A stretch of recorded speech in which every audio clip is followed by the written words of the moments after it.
Hi, I'm Professor Bruce Gilley. I'm standing here at Oxford University in front of Rhodes House, which was established in honor of Cecil Rhodes, who formed the Rhodes Scholarships and the Rhodes Trust here. So what precisely is the case for colonialism? Well, simply put, it's this. Of the 80-odd places that were colonies, most of them, without exception almost, were better off, having been European colonies, than they would have been under the most likely alternative.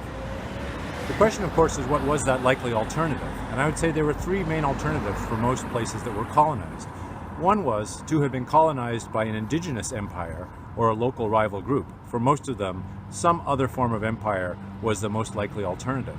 The other possibility was a continuation of the indigenous tyranny and stagnation that had made them welcome and in some ways more vulnerable to colonialism in the first place. A third possibility was, of course, that some group of Western rogue adventurers and concession seekers would have come in and formed a kind of private state, which happened in several places, and that was also much worse. So when I say they were better off, what do I mean? I mean not just that they were economically better off, but they were politically, socially, culturally, and environmentally better off as well. There's another way of thinking about that term of better off, and it's this. That subjectively, if we look at the degree of legitimacy of colonialism, we also find that colonial peoples by and large accepted, indeed supported colonial rule for most of its time.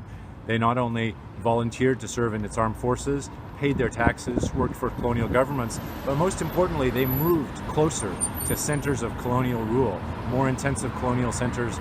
People migrated there. The opportunities were better, the health was better, the safety better, and the access to opportunities, not just for men but for women, were far better in those places.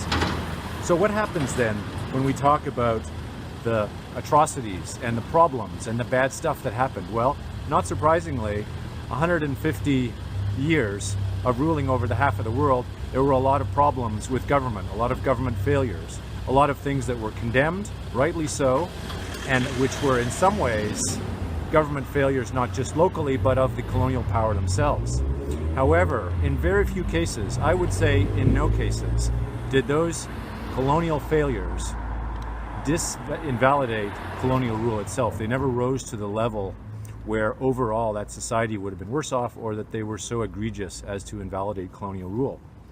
So if things were so great under colonialism, why did it end? Well, this constant narrative you'll hear is that nationalist movements arose, and therefore Western powers, colonial powers, decided to leave. Actually, the historical process was the exact opposite.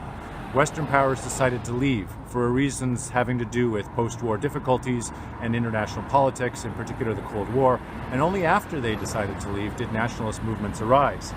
The longer they stayed, the better off those countries were at the end of the day, and that is the case for colonialism.